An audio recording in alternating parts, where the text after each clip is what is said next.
It's me, Brianca Jay, and I want to thank you for coming back to my little corner of the internet where we talk all things books, analysis, theory, you name it. I'm excited for Thanksgiving, guys. Okay, so as the title might say, I'm going to start reading The Spook Who Sat by the Door. Let me say his name right. I don't want to mess anything up. So it's The Spook Who Sat by the Door, a novel by Sam Greenlee. My plan for this is to do one chapter, and then following the chapter, we dissect and consider and criticize. And if you're new here, when we say criticize, that's just like literary critique. That doesn't necessarily mean like we're looking for things to pick about. That's just the way we talk about the analysis of a work. If you're new here, please click subscribe, follow the channel. If you've been here before, what it do? I'm so happy you're back. Without further ado, I hate when that. And it says, today the computers would tell Senator Gilbert Hennington about his impending campaign for re-election. The senator knew from experience that the computers did not lie. He sat separated from his assembled staff by his massive, uncluttered desk, the Washington Monument framed by the window of his rear. They sat alert, competent, loyal, and intelligent, with charts, graphs, clipboards, and reports at the ready. The senator swept the group with a steely gaze, gave Belinda, his wife and chief aide, a bright smile of confidence, and said, "All right, team, let's have a rundown and don't try to sweeten the poison. We all know this will be the closest one yet. What I want to know is how close. Tom, kick it off." "The campaign war chest is in excellent shape, Chief. No major defectors." "Good. I'll look over your detailed breakdown later. Dick?" "I spent a week on Mad Ave with both the PR boys and our ad agency. They both have good presentations ready for your approval, Senator. I think you'll be pleased." "How do we shape up on TV, Dick? All our ducks in line?" "Excellent, Senator. You'll be on network television a minimum of 3 times between now and Election Day. Just about perfect. No danger of overexposure." "Have you licked the makeup thing yet, Dick?" asked Belinda Hennington. "A small detail, but it probably cost one man the presidency. We don't want that to happen to us." "No sweat, Mrs. Hennington. Max Factor came out with a complete new line right after that fiasco. I think we'll be using the graying temples, in keeping with our maturity image. As we all know, the youth bid is out nowadays. Fortunately, with the senator, we can play it every way." "Good show, Dick," said the senator. "Harry, I've run the reports of our polls through the computers, both the IBM 436 and the Remington Ram 1401. Lewis Harris gave us a random pattern sampling with peer group anchorage, Gallup a saturation vertical syndrome personality study, and the NORC an ethnic and racial cross-section symbology. The results check out on both computers, although I'm programming a third as a safety valve checkout. The computers have you winning the election, Senator, but by less than 3,000 votes. A small shift and there goes the ball game." The senator, startled and troubled, glanced nervously towards his wife. She gave him a smile of reassurance. "Do the computers indicate a possible breakthrough?" he asked. "With any of the peer groups? How do we stand with the Jewish vote?" "You're solid with the Jews, Senator. Where you're in trouble is with the Negroes." "The Negroes?" exclaimed Senator Hennington. "Why, I have the best voting record on civil rights on Capitol Hill. Just last year, I broke the ADA record for correct voting on civil rights with the 97.64. Our polls reveal a sharp decline just after your speech requesting a moratorium on civil rights demonstrations. If we can regain most of the lost Negro percentile, Senator, we're home free. No use crying about a lack of voter loyalty. This calls for a think session. Perhaps we should have our special assistant on minorities and civil rights sit in. Although I'm not sure how helpful he'll prove. Frankly, I'm disappointed by his performance so far." "Judy," said the senator into his office intercom, "think session in here. No calls, please, and cancel all morning appointments. And ask Carter Summerfield to join us, will you? The senator turned to his wife as they waited the arrival of Summerfield. Belinda, I'm beginning to have serious doubts about Summerfield. He hasn't come up with a fresh idea since he joined us. And I don't expect anything other than tired cliches from him today. He's fine in a campaign, Gil. That's where he'll shine. I don't think you ought to rely on him for theory. Perhaps you're right. I guess it's not brains we're looking for in him anyway. No, she smiled. That's his least valuable commodity to us. The senator swiveled his leather-covered chair half round and gazed out the Washington Monument. This question of the Negro vote could be serious. I never thought I'd ever be in trouble with those people. We have to come with something which will remind them I'm the best friend they have in Washington, and soon. Carter Summerfield had sat in his office all morning, worried and concerned. He sensed the senator was not pleased with his performance and could not understand why. Summerfield had sought desperately to discover what it was the senator wanted to hear in order that he might say it, and was amazed to find that the senator seemed annoyed when his own comments were returned, only slightly paraphrased. In all his career as a professional Negro, Summerfield had never before encountered a white liberal who actually wanted an original opinion from a Negro concerning civil rights, for they all considered themselves experts on the subject. Summerfield found it impossible to believe Senator Hennington any different from the others. He had spent the morning searching for the source of the senator's displeasure until his head ached. The handwriting was on the wall, and Summerfield knew his job was at stake. He must discover the source of displeasure and remove it. Perhaps he should wear ready-made clothes. Had the senator somehow seen him driving the Lincoln rather than the Ford he always drove to the office? It was essential never to have a more impressive car than one's own boss. He told all his newly integrated Negro friends that. Had anyone discovered the encounter with the white girl in Colorado Springs when he accompanied the senator on a trip to the Air Force Academy? He had been certain he had acted with the utmost secrecy and discretion, but he had known even then that it was a stupid move which might threaten his entire career. Summerfield took two Gelasuls and a tranquilizer and reached for the phone to inquire discreetly of his fellow integrated Negro friends if there was a word on the grapevine of an opening for a man of his experience. The phone rang. It was Senator Hennington's secretary summoning him to the senator's office for a think session. Smiling.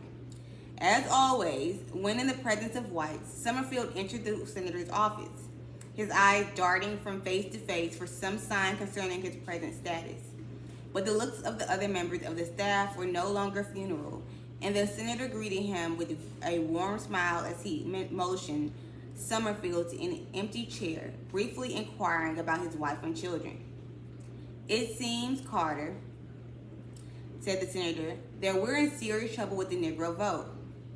Summerfield frowned in sympathy and concern. "We must come up with a fresh, dramatic, and headline-capturing act on my part, which will prove to my colored constituents that I'm the best friend they have in Washington."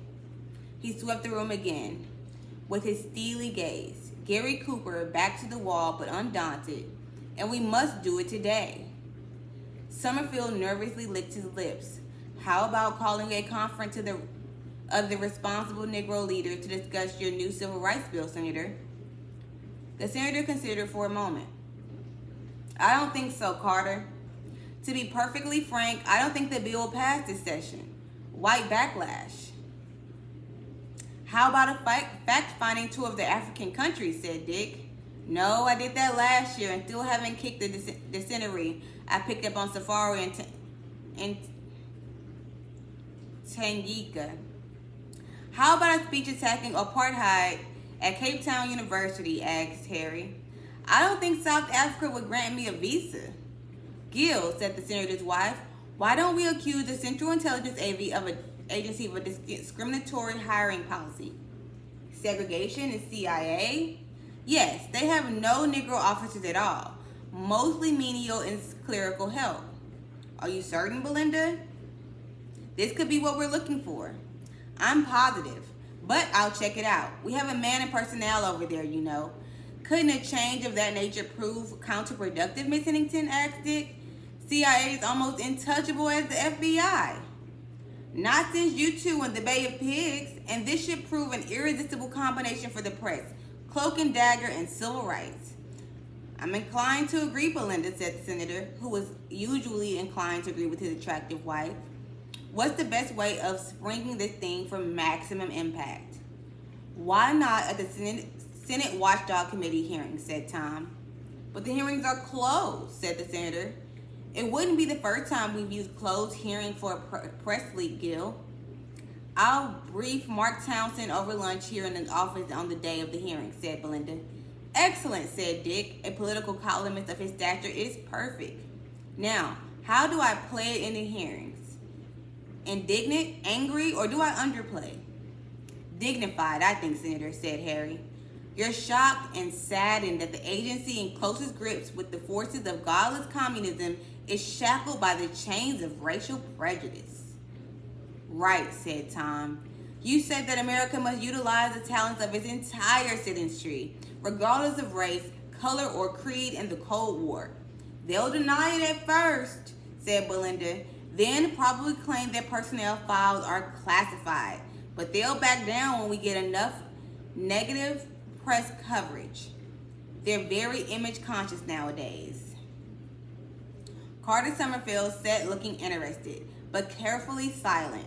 Advising the senator how to criticize other whites was definitely not one of his functions. I can program one of the computers to provide statistics showing the increased efficiency of the Armed Forces Center integration, said Tom. If CIA does select a Negro, he'll be the best known spy since 007, said Harry. Well, he will find it a bit difficult after all the publicity he's going to get, said the senator. You mean, Gil, said his wife, the publicity you're going to get. The senator smiled. General, said Senator Hennington, addressing the director of the CIA, it has come to my attention that there are no Negroes in officer level in the CIA. Would you care to comment on that? The other committee members looked at Senator Hennington with some shock. They knew he faced a close election in the fall, but this gambit was below the belt. The general, fighting to control his famous temper, replied icily, You know, of course, Senator, that our personnel files are highly classified. I'm aware of that, General, but this meeting is closed and we are all cleared for that kind of information. It's not true that we don't have any colored at the agency. Our entire kitchen staff, our maintenance section, and drivers are all colored. My question, General, concerned Negroes on an officer level. Well, we don't have any colored officers. Do you think, General, that a policy of racially selective recruiting, which excludes a full 10% of our population, is a wise one? Yes, while I personally have no race prejudice, I feel Negroes are not yet ready for the highly specialized demands of intelligence work. Really, said Senator Hennington, smiling a smile of patronizing pity into the face of bigotry. It's a question of sociology rather than prejudice. A gap simply exists between the races, which is a product of social rather than racial factors. There are Negroes who have bridged that gap. If so, I will welcome them in the CIA. I would suggest you make more of an effort to find them. Senator Hennington, said the committee chairman in his rich, aristocratic Southern drawl, we all know that deceit, hypocrisy, duplicity are the everyday tools of our agents in the field. Much to their credit, the childlike nature of the colored mentality is ill-suited to the craft of intelligence and espionage. I'm afraid, Mr. Chairman, replied the senator, once again entering the charade concerning race he had conducted with his Southern friend for well over a decade. I don't understand what you mean by the colored mentality. There is a question of cover, said the general. An agent must be capable of fading into the background. adopting the guise of the person one cannot remember minutes after meeting him. Negroes in the field would be far too conspicuous. General, I'd rather not carry this conversation any further. I would appreciate a report in a month's time concerning the progress of the establishment of merit hiring policy at CIA. The luncheon table had been trundled away, and Belinda Hennington and the famous political columnist Mark Townsend sat in the conversation corner of the senator's office, sipping brandy from large snifters. Both the senator and I want to give you an exclusive on this, Mark, said Belinda. Thanks, Belinda. Are you sure this checks out?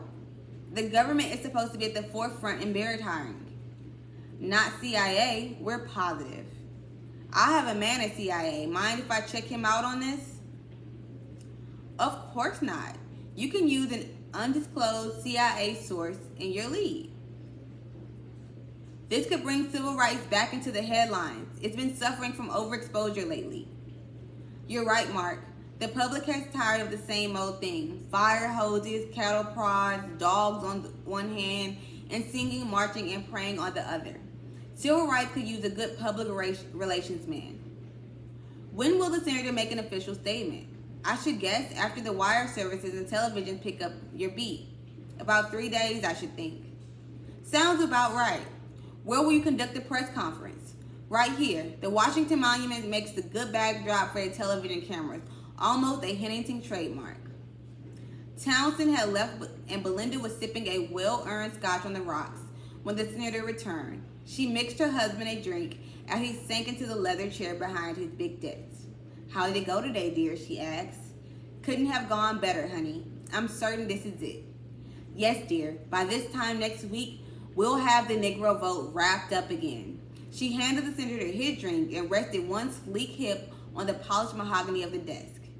Never take the voters for granted. Even Negroes react eventually, you know. I'd have thought the CIA would have been more alert on a thing like this. If they had even one Negro officer, my charges would have fallen as flat as your sister's souffles. If it hadn't been CIA, it would have been someone else. We're not likely to run out of institution to accuse of segregation in our lifetime, darling. They smiled at one another affectionately. That November, the senator won his re-election comfortably, the Negro vote accounting for more than his margin of victory. All right, guys, that is chapter 1 of the Spook Who Sat by the Door by Sam Greenlee. I do want this to be like something people can like consistently read, so the analysis will be in a separate video. So follow me there if you want to know what I think of this first chapter.